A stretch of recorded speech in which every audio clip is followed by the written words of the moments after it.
ಇವತ್ತಿನ ದಿನ ನಾವು ಈ ಒಂದು ಸುಕ್ಷೇತ್ರಕ್ಕೆ ಆಗಮಿಸಿದ್ದೇವೆ.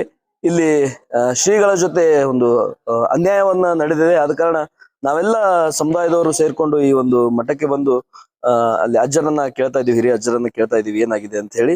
ಮೊದಲನೇದಾಗಿ ಹೇಳ್ಬೇಕು ಅಂತಂದ್ರೆ, ಯಾವುದಾದರೂ ಶ್ರೀಗಳಿಂದ ಅವರು ಚಿಕ್ಕವರಿಂದ ಚಿಕ್ಕ ಮಕ್ಕಳನ್ನ ಎತ್ಕೊಂಡು ಆಡಿಸಿ ಮುದ್ದು ಮಾಡೋ, ಪ್ರೀತಿ ಮಾಡುವಂತ ಅವ್ರ ವ್ಯಕ್ತಿತ್ವ ಯಾವಾಗ್ನು. ಹೌದಾ? ಯಾವ್ದಾದ್ರು ಒಂದು ಕೇಸ್ ಮಾಡ್ಬೇಕಾದ್ರೆ ಅವರ ತಂದೆ ಅಥವಾ ಅವ್ರ ತಾಯಿಯನ್ನ ಮಾತ್ರ ಕೇಸ್ ಕೊಟ್ರೆ ಮಾತ್ರ ಅದನ್ನ ಕೇಸ್ಗಳನ್ನ ರದ್ದ ಮಾಡ್ಕೊಳ್ಬೇಕಾಗತ್ತೆ. ಇಲ್ಲದೆ ಹೋದ್ರೆ ನೀವು ಸೋಮೋಟೋ ಕೇಸ್ ಮಾಡ್ಕೋತೀರಾ ಅಂತಂದ್ರೆ ನೀವು ಬೇರೆ ಯಾರೋ ಒಂದು ಶಕ್ತಿಗಳಾದ್ರೆ ಅವ್ರ ಮಾತನ್ನ ಕೇಳ್ಕೊಂಡು ನೀವು ಪೊಲೀಸ್ ಇಲಾಖೆಯವರು ಸೋಮೋಟೋ ಕೇಸ್ ಮಾಡ್ಕೋತಾ ಇದ್ದೀರಾ ಹೊರತಾಗಿ ನೀವೇ ಅಥವಾ ಅವ್ರ ತಂದೆ ಆಗ್ಲಿ ತಾಯಿ ಆಗ್ಲಿ ಆಲ್ರೆಡಿ ಓಪನ್ ಸ್ಟೇಟ್ಮೆಂಟ್ ಕೂಡ ಮಾಡಿದ್ದಾರೆ. ಹೌದಾ? ಏನಂದ್ರೆ, ಇಲ್ಲ ಶ್ರೀಗಳ ಹತ್ರ ನಾವು ಆಲ್ರೆಡಿ 4-5 ವರ್ಷಗಳಿಂದ ಹೋಗ್ತಾ ಇದೀವಿ, ನಾವು ಪರಮ ಭಕ್ತರಿದ್ದೀವಿ ಮತ್ತು ನಾವು ರಿಲೇಟಿವ್ಸ್ ಇದೀವಿ, ಸೊ ಅದ್ರಲ್ಲಿ ಏನು ತೊಂದರೆ ಆಗಿಲ್ಲ ಅಂತ ಹೇಳಿ. ಬೇರೆಯವರು ಇಲ್ಲಿ ಬರುವಂತ ಸಾವಿರಾರು ಲಕ್ಷಾಂತರ ಜನರು ಇಲ್ಲಿ ಶ್ರೀಗಳ ಹತ್ರ ಬರ್ತಾರೆ, ಅವರ ಆಶೀರ್ವಾದ ಪಡೆದು ಅವ್ರ ಹತ್ರ ದೈವಿಕ ಶಕ್ತಿ ಇದೆ.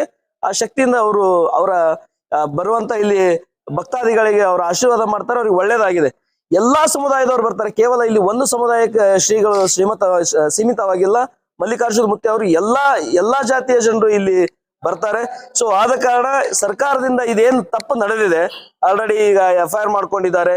ಸೊ ಇದನ್ನ ಸ್ವತಃ ತಾವೇ ಸೋಮೋಟೋ ಕೇಸ್ ಮಾಡಿಕೊಂಡಿದ್ದೀರ, ತಾವೇ ಈ ಒಂದು ಕೇಸನ್ನ ರದ್ದು ಮಾಡಬೇಕು. ರದ್ದು ಮಾಡದೇ ಇದ್ರೆ ಸೋಮವಾರ ದಿನ ಗುಲ್ಬರ್ಗದಾದ್ಯಂತ ಬೃಹತ್ ಪ್ರಮಾಣದ ಹೋರಾಟ ಮಾಡಲು ಆಲ್ರೆಡಿ ನಾವೆಲ್ಲರೂ ಅದನ್ನ ವಿಚಾರ ಮಾಡಿದ್ದೇವೆ.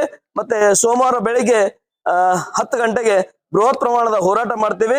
ಆದಷ್ಟು ಬೇಗ ಸರ್ಕಾರ ಈ ಕೇಸನ್ನ ರದ್ದು ಮಾಡದೆ ಹೋಗಿದ್ರೆ ಇದು ಮತ್ತೆ ಎಲ್ಲಾ ಜಿಲ್ಲೆಗಳಲ್ಲಿ, ಕರ್ನಾಟಕದ ಎಲ್ಲಾ ಜಿಲ್ಲೆಗಳಲ್ಲಿ ಹೋರಾಟ ಮಾಡ್ತೀವಿ ಅಂತ ಹೇಳಿ ನಾವೆಲ್ಲಾ ಭಕ್ತರು ಸೇರ್ಕೊಂಡು ಹೇಳ್ತಾ ಇದ್ದೀವಿ. ನನ್ನ ಹೆಸರು ಗಿರೀಶ್ ತುಮ್ಗಿ ಅಂತೇಳಿ, ತಳವಾರ ಸಮಾಜದ ತಾಲೂಕಾಧ್ಯಕ್ಷ.